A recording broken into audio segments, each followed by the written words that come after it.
अस्सलामुअलैकुम वरहमतुल्लाहि वबरकातुहू। Hope you all are fine. 10th class students, lecture start करने से पहले एक हदीस आप लोगों को बताना चाहूँगी। तिरमिज़ी शरीफ से रिवायत है कि हज़रत मोहम्मद सल्लल्लाहु अलैहि वसल्लम ने फरमाया, आपस में इस्लाम को फैलाओ। मीन्स कि जब भी आप एक दूसरे से मिलते हैं, चाहे कोई छोटा हो या बड़ा, आप उनको सलाम लाजमी किया करें।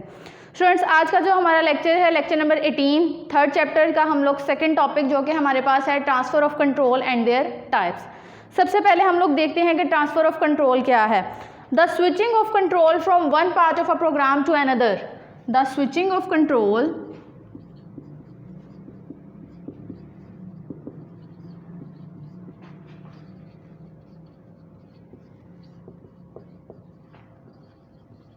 from one part of a program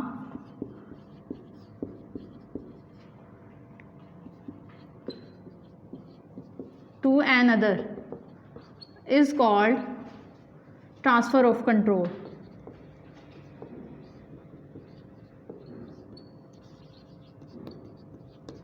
कि प्रोग्राम को एक पार्ट से लेकर प्रोग्राम के अंदर उसके किसी एक पार्ट से डायरेक्टली किसी दूसरे पार्ट पे स्विच कर जाना हमारा क्या कहलाता है?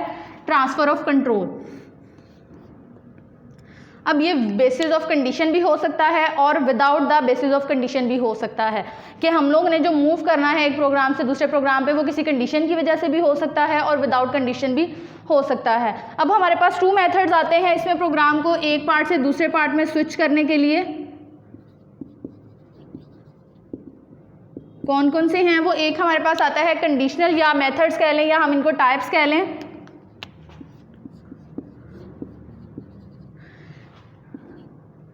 Unconditional transfer of control and conditional transfer of control.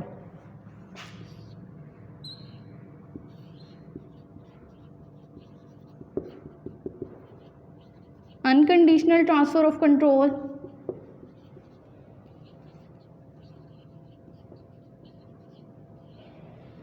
And conditional transfer of control.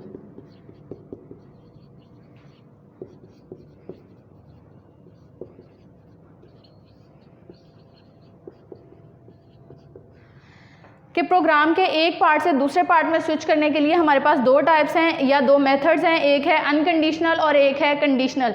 सबसे पहले हम लोग देखते हैं कि अनकंडीशनल ट्रांसफ़र ऑफ कंट्रोल में हमारे पास क्या होता है। अनकंडीशनल ट्रांसफ़र ऑफ कंट्रोल हमारे पास होता है विदाउट कंडीशन, एंड कंडीशनल क्या होता है हमारे पास? With condition. के कंडीशन पे जो चीज़ बेस करेगी उसको हम लोग कंडीशनल ट्रांसफ़र ऑफ कंट्रोल कहते हैं, और जो चीज़ हमारी विदाउट कंडीशन होगी उसको हम लोग अनकंडीशनल ट्रांसफर ऑफ कंट्रोल कहते हैं।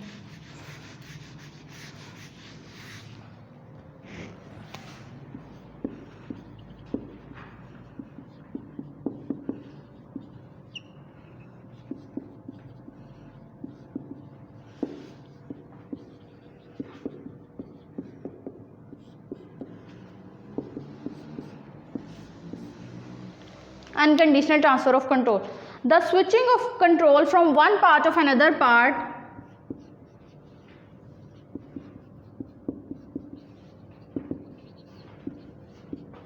the switching of control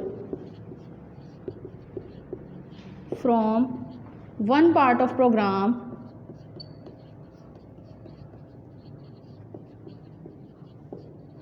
to another part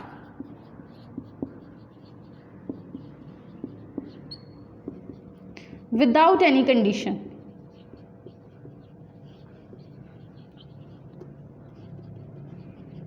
is called unconditional transfer of control। के जिसमें हमारे पास कोई कंडीशन नहीं है उसको हम लोग कहते हैं विदाउट अनकंडीशनल प्रोग्राम। अब ये जो हमारा प्रोसेस है ये शिफ्ट करता है कंट्रोल को बाय स्किपिंग स्टेटमेंट और सेट ऑफ स्टेटमेंट के, या तो वो एक को स्किप करेगा या वो ज़्यादा को स्किप करके इस स्टार्ट से लेकर एंड पे मूव कर जाएगा, या एंड से हम लोग उसको वापस स्टार्ट पे लेकर आ रहे हैं। तो ये हमारे पास डाउनवर्ड भी हो सकता है ये कंट्रोल हमारा, और अपवर्ड भी हो सकता है।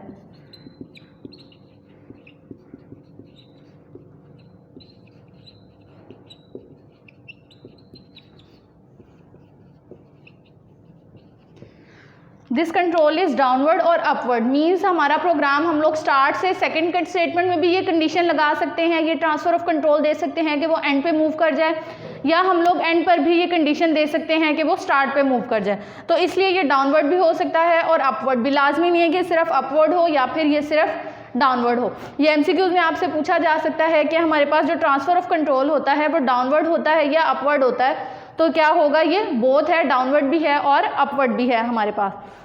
अब इसकी जो एग्जांपल, इसके लिए हम लोग जो स्टेटमेंट यूज़ करते हैं वो हम लोग यूज़ करते हैं गो टू स्टेटमेंट की एग्जांपल कह लें आप इसको, या इसकी टाइप कह लें कि इसके लिए हम लोग गो टू स्टेटमेंट जो है वो यूज़ होती है हमारे पास अनकंडीशनल ट्रांसफ़र ऑफ कंट्रोल के लिए। क्लियर। उसके बाद हमारे पास आता है unconditional transfer of control, sorry conditional transfer of control हमारे पास क्या है कि विद कंडीशन है हमारे पास। अब हम लोग देखेंगे कि गो टू स्टेटमेंट जो है वो किस लिए यूज़ हो रही है और किस तरह जो है वो वर्क करेगी।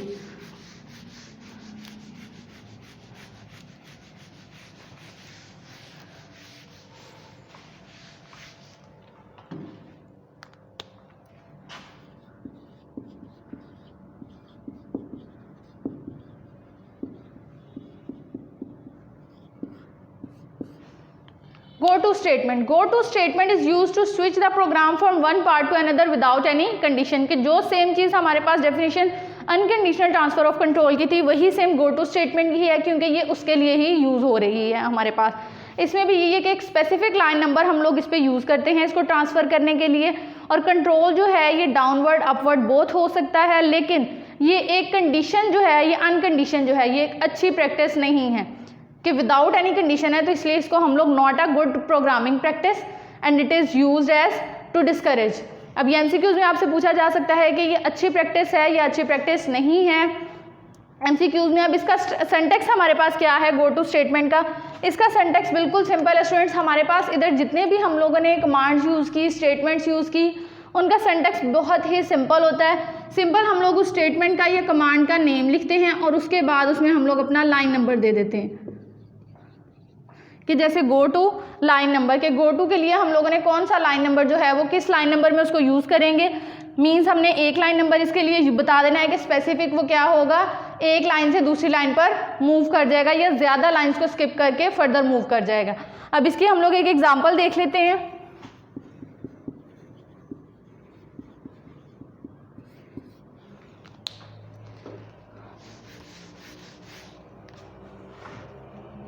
इसका सिंटैक्स हम लोग इधर लिख देते हैं, sorry go to line number.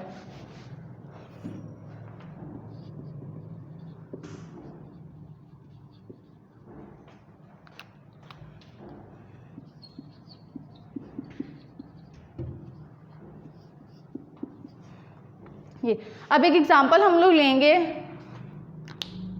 हमने अपना प्रोग्राम स्टार्ट किया CLS,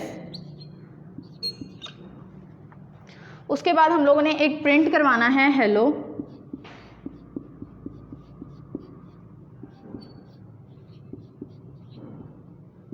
कि जो भी चीज़ हम लोगों ने एज इट इज़ प्रिंट करवानी होती है तो उसको हम लोग डबल कोटेशन मार्क्स में जो है वो राइट कर देते हैं और वो चीज़ क्या होती है एज इट इज़ हमारे पास प्रिंट हो जाती है। उसके बाद लाइन 30 पे हम लोग इसको कमांड दे रहे हैं गो टू 50,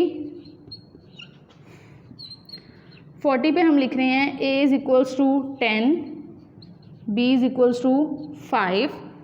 उसके बाद हम लोग लाइन 50 पे जो कर रहे हैं प्रिंट वर्ड,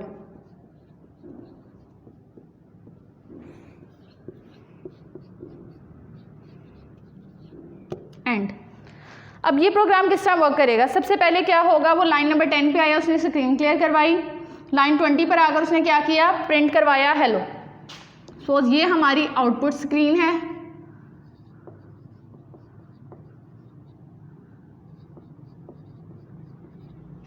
हेलो हमारे पास प्रिंट हो गया।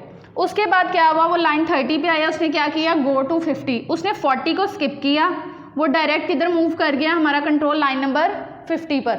उधर उसको क्या मिल रहा है कि हेलो वर्ल्ड,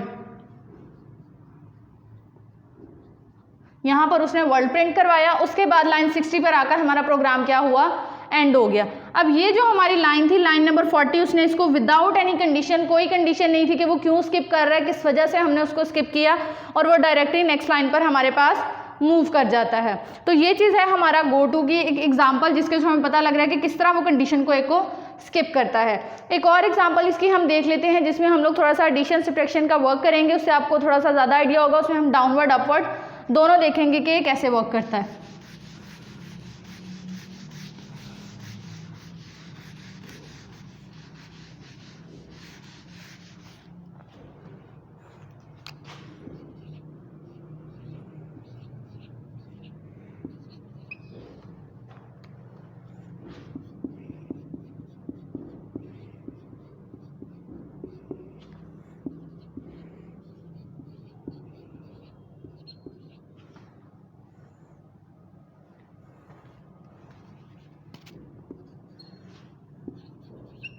कि सबसे पहले हम लोगों ने स्क्रीन क्लियर करवाई है, उसके बाद हमने दो वेरिएबल्स लिए हैं इनपुट, हम यूज़र से इनकी वैल्यूज़ इनपुट करवाएंगे एक्स की और वाई की।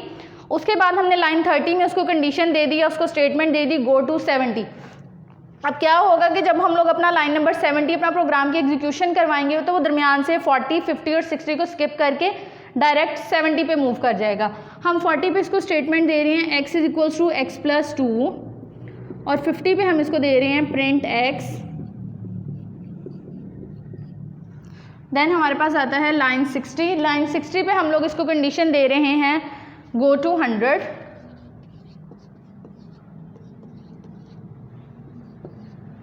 सेवेंटी पे हमने इसको कहा y is equals to y plus 2।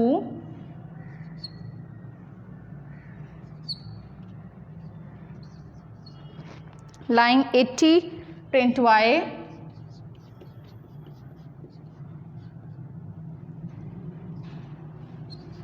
Ninety go to 40 and then 100 and ये चीज़। अब ये प्रोग्राम हमारा वर्क कैसे करेगा? सबसे पहले हमारा प्रोग्राम स्टार्ट हुआ, उसकी execution line number 10 screen clear CLS की कमांड हमने यूज़ की थी। उसमें हमारी क्या हुआ कि स्क्रीन हमारी क्लियर हुई, जितने भी पहले उसमें प्रोग्रामिंग थी रिजल्ट्स वगैरह थे वो सब उसने क्लियर करवा दिए। उसके बाद उसने क्या कहा इनपुट x एंड y। तो हम लोगों ने क्या किया, हमारी आउटपुट स्क्रीन पे हमने यूज़र से दो वैल्यूज़ ली input x and y। Suppose x हमारे पास आया 5 एंड y हमारे पास आ गया 6। जब हमारा कंट्रोल लाइन 30 पे आया उसने कहा गो टू 70। 40, 50 और 60 हमारे क्या हुए स्किप हो गए, डायरेक्ट वो किधर गया हमारे पास लाइन नंबर 70 पे, सॉरी लाइन 70 पे। 70 पे वो आपको कह रहा है y is equals to y plus 2। अब y हमारे पास क्या था 6 plus 2 y is equals to 8। अब 80 पे उसने क्या कहा प्रिंट y। अब जो आउटपुट स्क्रीन होगी हमारी उसमें क्या है प्रिंट y। सबसे पहले सपोज x एंड y की वैल्यू हमारे पास आ जाएगी 5 एंड 6 कि जैसे हम लोगों ने ली थी उसके लिए हमने कोई स्टेटमेंट नहीं लिखी थी, वो डायरेक्ट वैल्यूज़ आ गई। उसके बाद प्रिंट y हमारे पास क्या हुआ 8 प्रिंट हो गया हमारे पास। देन हमारे पास जब वो 80 के बाद 90 पे मूव किया उसने कहा गो टू 40। अब ये हमारी थी डाउनवर्ड कि ये हमारा कंट्रोल डाउनवर्ड मूव किया था 30 से 70 की तरफ। अब इधर जो वापस 40 पे आ रहा है इस लाइन पर ये हमारा है अपवर्ड कि नीचे से वो ऊपर आ रहा है। अब इसमें हमारे पास क्या है x is equals to x plus 2। x is equals to x plus 2 means 5 plus 2 is equals to 7। अब उसने कहा प्रिंट 50 लाइन में वो कह रहा है प्रिंट x की वैल्यू हमारे पास क्या आ रही है 7। हमने इधर 7 प्रिंट करवा दिया। अब 50 के बाद वो जब 60 पे मूव आया हमारा कंट्रोल तो उसने क्या कहा गो टू 100। अब ये भी हमारे पास डाउनवर्ड थी कि 60 से वो 100 पर आया और हमारा प्रोग्राम क्या हुआ एंड हो गया। अब इस प्रोग्राम के अंदर हम लोगों ने 3 बार जो थी वो गो टू यूज़ की थी, जिसमें एक बार जो थी वो डाउनवर्ड के लिए थी और 2 बार हमारी अपवर्ड के लिए थी। सॉरी, एक बार डाउनवर्ड के लिए थी कि वो 100 पर आ रहा था और 2 बार डाउनवर्ड थी कि पहले वो 70 पर गया था, उसके बाद वापस वो मूव आया हमारे पास 40 की तरफ, ये अपवर्ड हुई थी और उसके बाद अगेन वो डाउनवर्ड की तरफ आया कि वो 60 से डायरेक्ट 100 पर आ गया। तो ये था हमारा अनकंडीशनल ट्रांसफर ऑफ कंट्रोल जिसमें हमने गो टू स्टेटमेंट को यूज़ करते हुए 2 एग्जांपल्स देखी। नेक्स्ट लेक्चर में इंशाल्लाह हम लोग देखेंगे कंडीशनल ट्रांसफर ऑफ कंट्रोल क्या है और वो किस तरह वर्क करता है। जज़ाकल्लाह खैरा।